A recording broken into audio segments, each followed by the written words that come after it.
જય શ્રી કૃષ્ણ, જય શ્રી વલ્લભ. રાધે કૃષ્ણ સત્સંગમાં આજે આપણે શ્રી કૃષ્ણ ચૈતન્યનો પ્રસંગ જોઈશું. પણ તે પહેલાં આપ રાધે કૃષ્ણ સત્સંગમાં જોડાવા માંગતા હોય તો લાઈક કરજો, શેર કરજો અને સબસ્ક્રાઈબ કરજો, જેથી આવતા નવા તમામ પ્રસંગો આપના સુધી પહોંચી શકે. એક વખત શ્રી કૃષ્ણ ચૈતન્ય બંગાળથી શ્રી વૃંદાવન જઈ રહ્યા હતા. ત્યારે માર્ગમાં અડેલ આવ્યું, તેથી શ્રી મહાપ્રભુજીની પાસે અડેલ આવ્યા.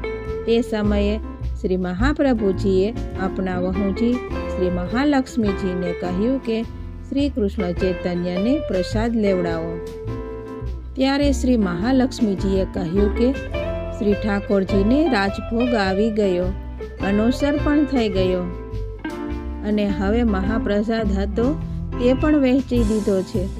આ સાંભળીને શ્રી મહાપ્રભુજીએ અનિવેદિત સામગ્રી એટલે કે પ્રભુને ભોગ ધર્યા વગરની અંશખડીની સામગ્રીથી શ્રી કૃષ્ણ ચૈતન્યને ભોજન કરાવ્યું. આ જોઈને એક સેવક વૈષ્ણવને શંકા ગઈ. ત્યારે તે વૈષ્ણવની શંકાનું સમાધાન કરતા શ્રી મહાપ્રભુજીએ કહ્યું કે શ્રી કૃષ્ણ ચૈતન્યના હૃદયમાં સાક્ષાત શ્રી કૃષ્ણ બિરાજે છે. હવે શ્રી કૃષ્ણ ચૈતન્યે શ્રી મહાપ્રભુજીને કહ્યું કે આપણું સર્વસ્વ તો વ્રજધામ છે, પરંતુ આપે આપણું નિવાસસ્થાન વ્રજથી દૂર અડેલ કેમ રાખ્યું છે? શ્રી મહાપ્રભુજીએ જવાબ આપ્યો કે અમને વ્રજલીલાનો વિયોગ છે, તેથી વ્રજલીલાના વિરહ સંબંધી તાપના ભાવની વૃદ્ધિ થાય તે હેતુથી વ્રજથી દૂર નિવાસસ્થાન રાખ્યું છે. તાપ સંબંધી કલેશ ભોગવ્યા વિના ભગવદ પ્રાપ્તિ સંભવ નથી.